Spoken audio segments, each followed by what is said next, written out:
Kochi metro service തൃശ്ശൂരിലേക്ക് നീട്ടാനുള്ള ശ്രമം ഇനിയും തുടരുമെന്ന് നിയുക്ത MP സുരേഷ് ഗോപി പറയുന്നു. ഇതിനെക്കുറിച്ച് കഴിഞ്ഞ കുറച്ച് വർഷങ്ങളായി കൊച്ചി മെട്രോ MD ലോക്നാഥ് ബെഹ്റയുമായി സംസാരിച്ചിരുന്നുവെന്നും സുരേഷ് ഗോപി മാധ്യമങ്ങളോട് സംസാരിക്കുമ്പോൾ പറഞ്ഞു. മുൻ MD മുഹമ്മദ് ഹനീഷുമായും ഇക്കാര്യം സംസാരിച്ചുവെന്ന് പറഞ്ഞ സുരേഷ് ഗോപി ആ സമയത്താണ് തന്നെ കൊച്ചി മെട്രോയുടെ ബ്രാൻഡ് അംബാസഡറാക്കാൻ ശ്രമിച്ചതെന്നും എന്നാൽ ഇവിടെ ചിലർ അത് ചാണകമായി മാറുമെന്ന് കളിയാക്കിയതായും ഇനി അവർ പാർലമെൻറ്റിൽ ഈ ചാണകത്തെ സഹിക്കട്ടെ എന്നും പറഞ്ഞു. അതുപോലെ തൃശ്ശൂർ പൂരം നടത്തുന്നതിന് പുതിയ മാർഗനിർദ്ദേശങ്ങൾ ഉണ്ടാക്കുമെന്നും സുരേഷ് ഗോപി പറയുന്നു.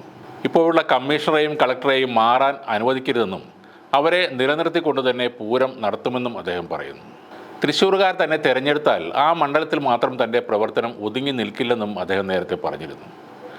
അതുകൊണ്ട് തന്നെ കേരളത്തിനും തമിഴ്നാടിനും ഒരുപോലെ കാര്യങ്ങൾ ചെയ്യുന്ന ഒരു MP ആയി മാറാൻ തന്നെ ശ്രമിക്കുമെന്നും സുരേഷ് ഗോപി പറയുന്നുണ്ട്. ഇതുകൂടാതെ മണ്ണുത്തിയിൽ നിന്ന് ചങ്ങരംകുളം അല്ലെങ്കിൽ പൊന്നാനി റൂട്ടിലേക്ക് ബന്ധിപ്പിക്കുന്ന ഒരു ക്രോസ് കട്ട് റോഡ് എന്നത് തൻ്റെ സ്വപ്ന പദ്ധതിയാണെന്നും അദ്ദേഹം പറഞ്ഞു. ലോക്സഭാ തെരഞ്ഞെടുപ്പിൽ സുരേഷ് ഗോപി വിജയിച്ചതോടെ അദ്ദേഹത്തിൻ്റെ വാഗ്ദാനങ്ങൾ നടപ്പിലാകുമോ എന്നറിയാനുള്ള ആകാംക്ഷയിലാണ് തൃശ്ശൂരിലെ വോട്ടർമാർ. സുരേഷ് ഗോപി നൽകിയ പ്രധാന വാഗ്ദാനമായിരുന്നു കൊച്ചി മെട്രോ തൃശ്ശൂരിലേക്ക് നീട്ടും എന്നത്. ഇതിൻ്റെ സാങ്കേതിക വശങ്ങളെക്കുറിച്ചൊന്നും പറഞ്ഞില്ലെങ്കിലും ഗതാഗതക്കുരുക്ക് ഒഴിവാക്കുന്നതിനായി കൊച്ചി മെട്രോ തൃശ്ശൂരിലേക്ക് നീട്ടുമെന്ന് അദ്ദേഹം ആവർത്തിച്ച് പറഞ്ഞിരുന്നു.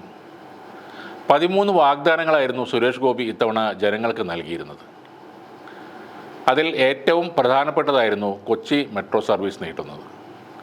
അതിരൂക്ഷമായ ഗതാഗതക്കുരുക്ക് ഒഴിവാക്കുന്നതിനായി തൃശ്ശൂരിലേക്ക് മെട്രോ നീട്ടുമെന്നായിരുന്നു അദ്ദേഹം പറഞ്ഞത്.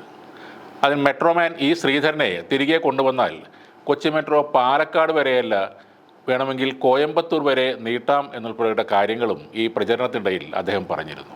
2024 ലോക്സഭാ തെരഞ്ഞെടുപ്പിൽ മാത്രമായിരുന്നില്ല ഈ മെട്രോ സർവീസ് ദീർഘിപ്പിക്കുന്നതിനെക്കുറിച്ച് അദ്ദേഹം സംസാരിച്ചത്.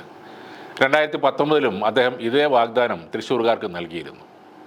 2019 ഏപ്രിൽ 10 ഫേസ്ബുക്കിലും സുരേഷ് ഗോപി ഈ വാഗ്ദാനം പങ്കുവച്ചിരുന്നു. ആ പോസ്റ്റർ സഹിതമായിരുന്നു ആ കുറിപ്പിട്ടിരുന്നത്. ചെയ്യും എന്നത് വെറും വാക്കല്ല, ചെയ്തിരിക്കും എന്ന വാക്കുകളോടെയായിരുന്നു ആ പോസ്റ്റർ. ദൂരത്തെ കീഴടക്കലാണ് യാത്ര. യാത്ര ചെയ്യാനുള്ള യുദ്ധം നിത്യജീവിതത്തിലെ തലവേദനയായി ഇന്നും അവശേഷിക്കുകയാണ്. തൃശ്ശൂർ എറണാകുളം യാത്രാ ദുരിതത്തിന് പരിഹാരമായി കൊച്ചി മെട്രോയെ തൃശ്ശൂരുമായി ബന്ധിപ്പിക്കേണ്ടതുണ്ടെന്ന് സുരേഷ് ഗോപി അന്ന് വ്യക്തമായി പറഞ്ഞിരുന്നു. ഈ തെരഞ്ഞെടുപ്പ് വേളയിലും ഈ പോസ്റ്ററും സുരേഷ് ഗോപിയുടെ വാക്കുകളും ചർച്ചയായി മാറിയിരുന്നു. കേരളത്തിൽ നിന്ന് ഒരു MP വിജയിപ്പിച്ചാൽ കേന്ദ്ര മന്ത്രിസ്ഥാനം ഉറപ്പാണെന്ന് BJP നേതൃത്വം പലതവണ പറഞ്ഞിട്ടുണ്ട്. തൃശ്ശൂരിനൊരു കേന്ദ്രമന്ത്രി എന്ന പ്രചാരണവും BJP നടത്തിയിരുന്നു. അതുകൊണ്ട് തന്നെ സുരേഷ് ഗോപി ഇത്തവണ കേന്ദ്രമന്ത്രിയാകാനുള്ള സാധ്യത വളരെ കൂടുതലാണ്. കേന്ദ്രമന്ത്രിയായി സുരേഷ് ഗോപി എത്തുമ്പോൾ തങ്ങൾക്ക് വാഗ്ദാനം ചെയ്ത മെട്രോയും വരുമോ എന്ന കാത്തിരിപ്പിലാണ് ഇപ്പോൾ തൃശ്ശൂർകാർ. മെട്രോയ്ക്ക് പുറമെ ശക്തൻ മാർക്കറ്റ് ആധുനികവൽക്കരണം, നോളജ് സിറ്റി, ഗുരുവായൂർ തിരൂർ റെയിൽപാത ഇരട്ടിപ്പിക്കൽ, ഷൊർണൂർ നെഞ്ചങ്കോട്ട റെയിൽപാത തുടങ്ങിയ വാഗ്ദാനങ്ങളും തൃശ്ശൂരുകാർക്കായി സുരേഷ് ഗോപി നൽകിയിരുന്നു. ഇനി കാണാൻ പോകുന്നതാണ് ശരിക്കുള്ള പൂരം. സുരേഷ് ഗോപി എന്ന ശക്തനായ MP തൃശ്ശൂരിനായി എന്തൊക്കെ ചെയ്തു കളയുമെന്ന് ആർക്കും പറയാനാകാത്ത ഒരു അവസ്ഥയാണ് ഇപ്പോൾ ഉള്ളത്. അദ്ദേഹം മന്ത്രി കൂടെ ആയാൽ കാര്യങ്ങൾ പിന്നെ പിടിച്ചാൽ കിട്ടില്ല. എല്ലാം ഞങ്ങളുടെ ഭാഗ്യം എന്നാണ് തൃശ്ശൂരുകാർ ഇപ്പോൾ പറയുന്നത്. ഈ ബുദ്ധി നമുക്ക് എന്തുകൊണ്ട് 2019 തോന്നിയില്ല എന്ന് ചിന്തിക്കുന്നവരും ഇപ്പോൾ തൃശ്ശൂരിലുണ്ട്. ഇനി തൃശ്ശൂർ പൂരം കാണാൻ എറണാകുളത്തുള്ളവർക്കും വളരെ എളുപ്പമാണ്. നേരെ മെട്രോയിൽ കയറിപ്പോയി പൂരം കണ്ട് തിരികെ വരാം.